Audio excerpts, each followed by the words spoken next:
What's up, guys? So today I'm going to teach you how to fix a hole in your wall just in case somebody happens to do this. We've all seen this a million times. This is the doorknob, right? So somebody opens the door and over time it just keeps hitting and hitting, and then all of a sudden you have a hole in the wall. And you can try to put mud on this, you can try stuffing stuff in here, but today I want to teach you a very easy way of how to fix this really fast. Before we get started, if you have not subscribed to this channel, please hit that subscribe button below, turn on the notifications, and that way you'll know every single time I upload a new how-to video to fix simple stuff like this in your home. Also, hit the like button because it really helps us grow our channel. How do we fix this? We've got this hole. You know, typically you're gonna get a hole like this in your house from a doorknob or something. Here's the simplest way to fix this. You're gonna need some tools. You got all this different stuff at the store, right? So do you use this? Nope. You're gonna need this. That didn't work out. All right, so you're gonna need one of these. And this is, back in the day, they didn't have sanding sponges like this for drywall. If you go to the drywall section at your home store, these pads are sitting right there and they're colored this gray color because that's for the drywall. So these work really well, especially if you don't have a lot of experience sanding drywall and stuff like that, because we're gonna need to sand the mud after we fix the hole. Another thing you're gonna want is either an 8 or a 10-inch spreading knife. And the reason for this is you wanna get a nice wide, even spread when you're spreading what? Well, you gotta spread some mud.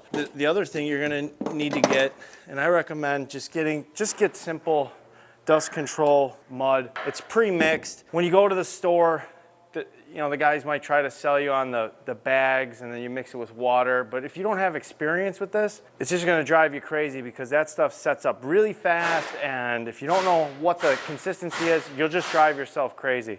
So I recommend just getting some simple mud. It just looks like that and it's all pre-mixed. Now we've used this, so normally this would come, but you don't need a big bucket like this. They make smaller ones. You know, you can get a gallon, half gallon, you can even get a little pint. But the only problem with the pint is you're gonna need a smaller spreading knife. So I also recommend getting either a 6 or a 4-inch putty knife like this. That way you can get into that bucket, whether you get the small one or the big one. And you're gonna put the mud into a trough like this. Try to avoid getting the plastic one. Get a nice stainless steel. It only costs you a couple extra bucks, but it's so much easier to clean, and metal on metal works a lot better than metal on plastic. So don't get the plastic one.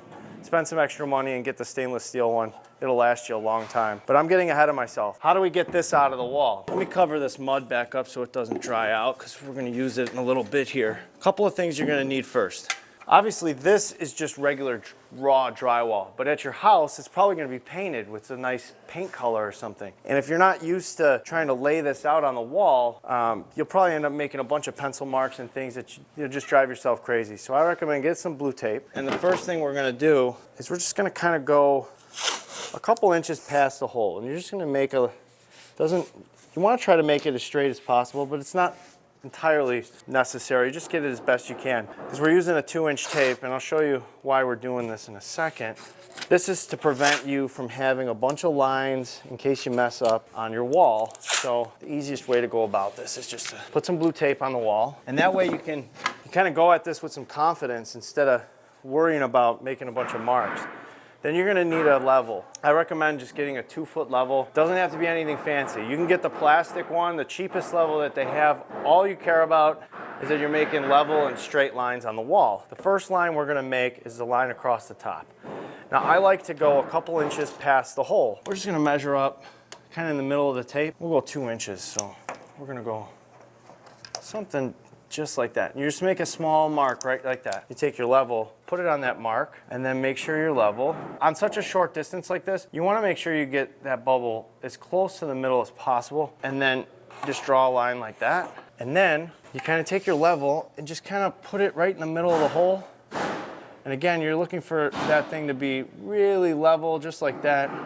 In the middle of the hole, draw a little line like that. That's your center.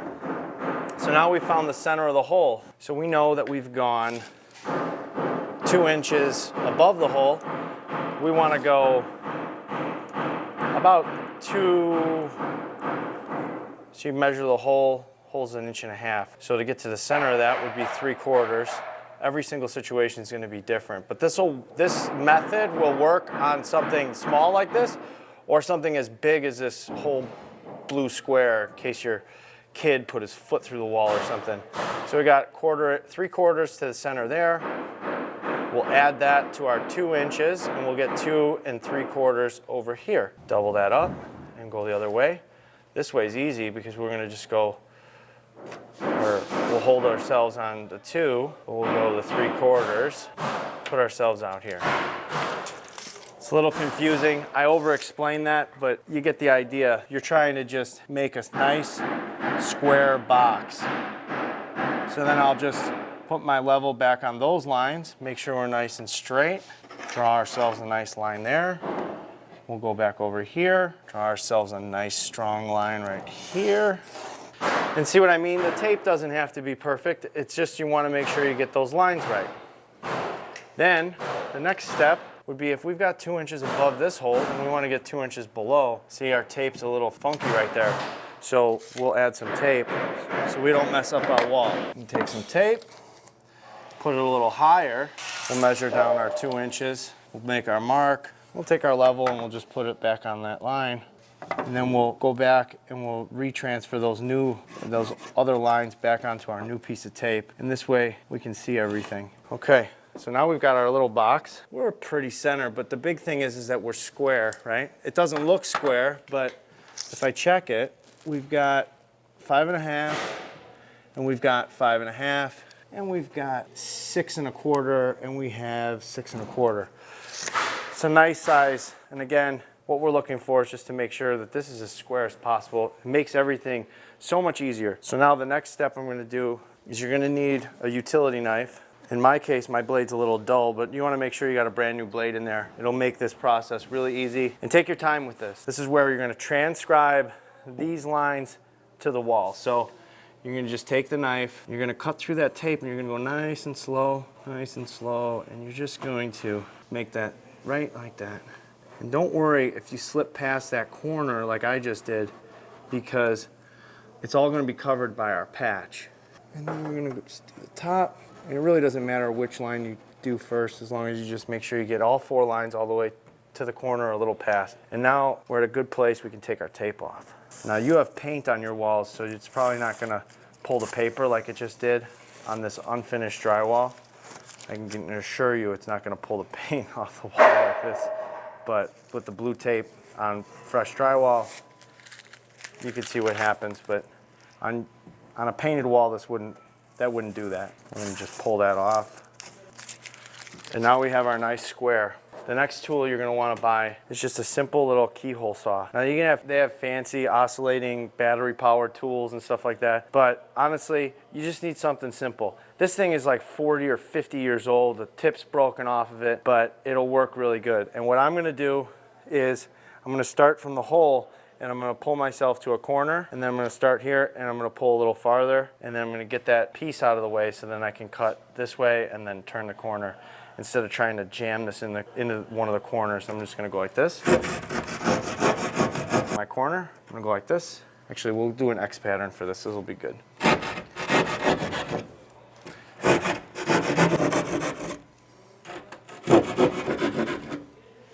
And then you want to make sure that you get these sides really good. I made sure that I pushed them pretty good, so when I pop one of these corners, it's going to fold into the wall. But in the case that, we'll do it both ways. So I'm going to pop this real quick. See, and then you just want to cut that away from the back of your wall. You can use a drywall saw, or you can use a knife. And then try not to let it fall in the wall, but if it does, don't worry about it. It's not going to hurt anything. So that's one way you can do it. Then the other way, you want to see all this like jagged stuff. You just want to clean that up real nice. Okay. And so the other way to do it now is to cut them out with the drywall saw. So we're going to go, we're just going to follow our line. You can also hold the piece so it doesn't fall on the wall. Our other piece, thankfully, it was still hanging there. So I'm gonna just cut this out.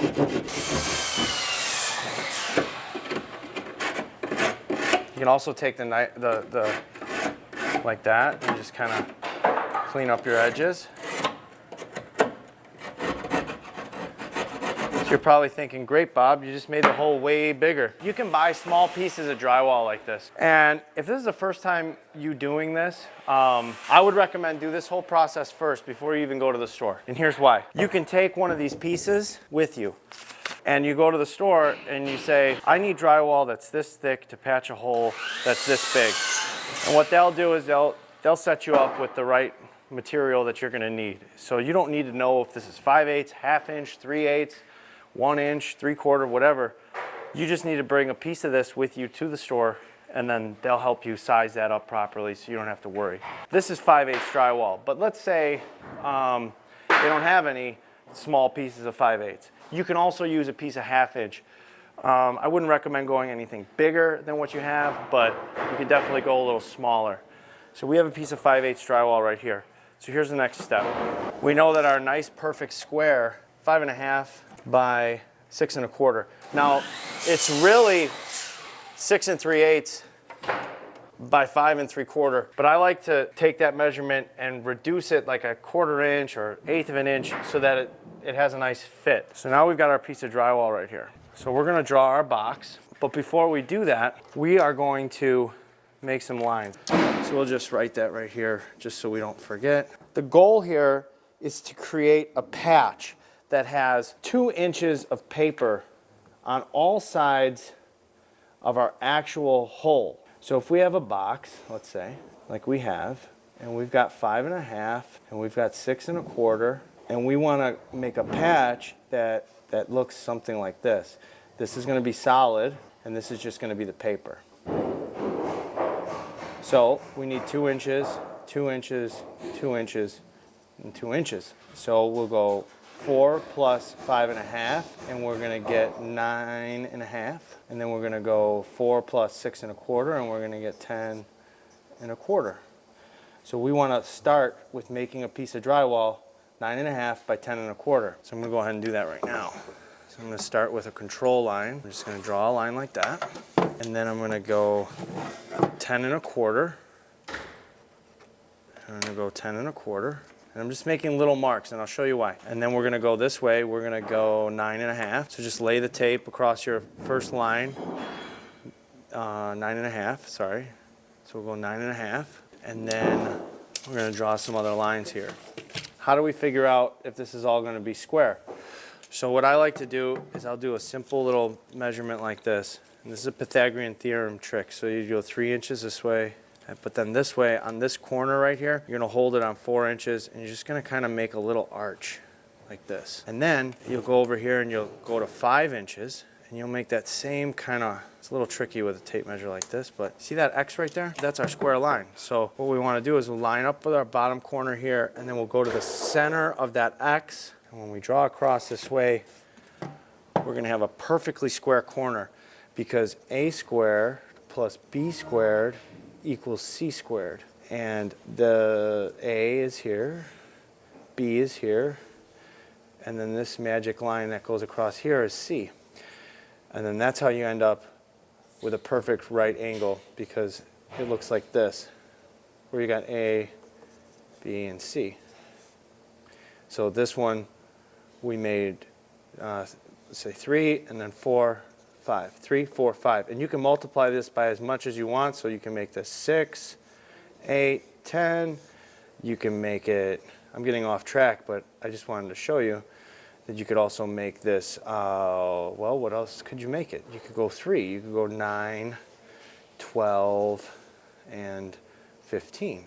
Depending on how big your patch is or whatever. And that way, you don't have to get a square and try to mess around with anything. You just make this simple little thing, draw it out like that. So how do we get the other 2 sides? Well, same thing. Now we know that this is our point right here, right? Because we measured over. So then we're gonna measure this. We got a little corner there, 14 1/8. So then we'll come over here and we'll go 14 1/8. And we'll go like this. And then we see that this line needs to just come down a little bit like that.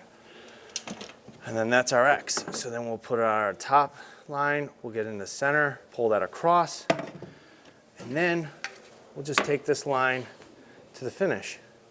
Connect our dots, and now we have a perfect square, which is the exact measurements that we need. So the next thing we need to do is we need to cut this out. So we'll cut it out. I recommend using the drywall knife for this, and you're gonna go like this. Put some pressure. I recommend doing this on the floor because you're gonna wanna get the knife kind of deep in there, and you can pull past for this because we're only gonna use the square. Do the same thing the other way. It's important that you wanna pull past that corner all the way to the edge, because what you're gonna do is you're gonna snap off these like that. Bends real easy. Take the knife from the back side, pull it up like that.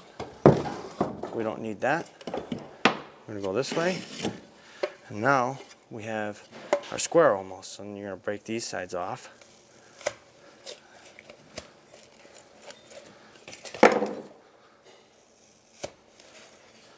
Like that. Cut that. Cut that. Trim it up a little bit. Now we've got our nice square. So what do we do next? Go from the back side. Now we know we got this nice square. We need to now make our hole in the center of this whole thing. So the first thing I'm gonna do is I'm gonna go this way, and I got my 10 and 1/4. So I'm gonna measure in 2 inches each way. So when you're looking at this, you see how the drywall kind of breaks kind of goofy? You're looking for this front edge, this front facing. So when you're eyeballing this down the center, you're gonna eyeball for that front edge at 2 inches. Make a mark there, make a mark there, come over here, make a mark here, eyeball that edge, make there, and then we'll go this way, make a mark, make a mark. All you're marking is 2 inches, because that's what we just determined was we wanted 2 inches to be our flap. So take our level, use it as a straight edge. We'll draw some lines on here.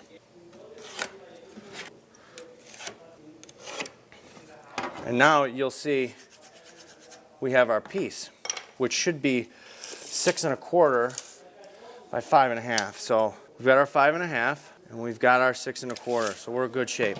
Now this is really important. When you're cutting these lines, you want to make sure that you don't cut all the way through. You want to preserve this front face, and I'll show you why.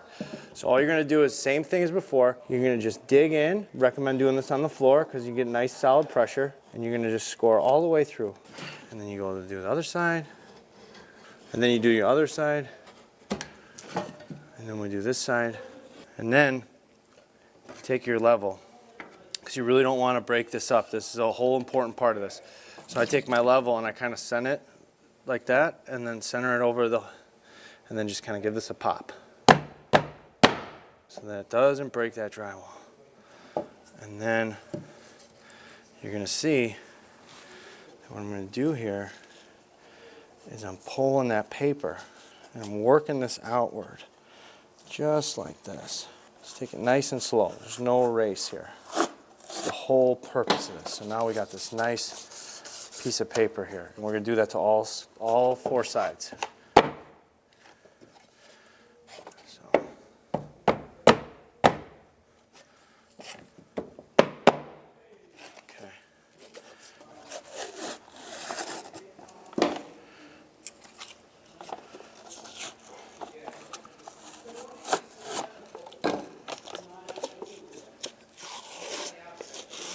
Now we have our piece, and this piece will fit right in there, just like that. And then we're gonna mud it all. Pop that out. Okay, so now that we have this nice and tight, now we're gonna put the mud on. So the next step, grab your mud. Whatever you take out, just leave it out. You wanna give it a little mix. You wanna just kinda get it nice, and you don't want a lot of air in there, but you definitely want you can kinda gonna do this pattern, and then you got your nice, and this is why the metal bucket is so nice, because you can get everything off of there, put it up like that, and you just kind of set that mud on the top of the pan so it's not down in there, and it's easily to use. Now, there's no right or wrong way to do this next part, but you're gonna need the other knife. So take your other knife, put it away, And here's how we do this. So we're gonna take some mud and we're gonna put it on the wall. We're just gonna goober it on there. Make sure we get it 2 inches, right? We wanna get like 2 inches. Take some of it out of the corners because it's just gonna fall on the wall anyway. What you're doing is you're putting pressure towards this corner and you're lifting it so it's kind of like that. That's exaggerated, but you're trying to get it to fan in kind of an angle pattern. So now we got mud on all that. Take the rest of the mud here and we'll work it into our piece. This gets kind of messy, but it's really important that kind of put some mud here. Doesn't have to be fully spread, but you definitely want to get some on there. You want that paper to start to soak up, get a little moist. Take our piece and we slam it in the hole, just like that.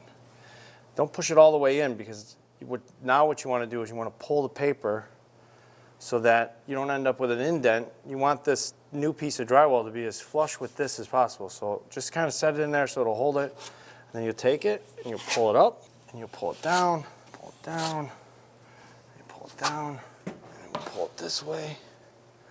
So it's really important when you're doing this, don't put pressure on the new piece. Try to keep the pressure on the outside so that you're pulling that mud out of there, but also pulling the piece as tight to the wall as possible.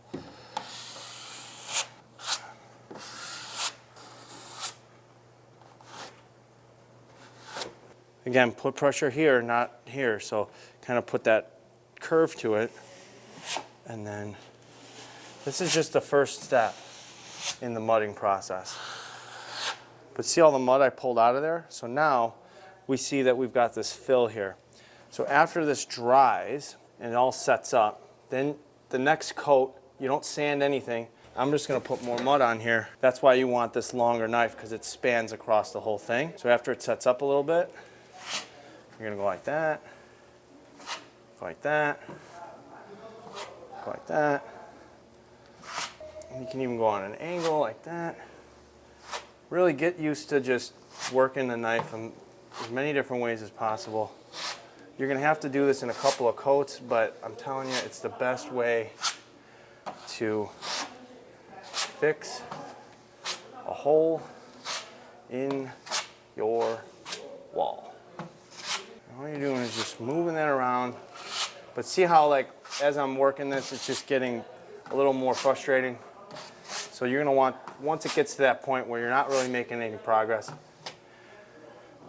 you let that dry and then you hit it with the next step. But just to show you what's gonna happen, I'll put the next layer of mud on there and kind of show you exactly how this works out. So just gonna mix that up on the side here and then put it on. You're looking to float it to the lowest spot, and then all you're doing is working that in like that. If you have any questions, leave them in the comments below. I'm gonna let this set up and dry and come back, sand it. This is a really helpful thing, I feel like, and I hope you've enjoyed this. So if you haven't subscribed yet, I don't know what you're still waiting for. You've been watching the whole time. Hit the subscribe button below. Also, leave your comments. If you have any questions about this or anything else that you'd like to learn, leave those below as well. Be sure to like it, and I'll see you next time.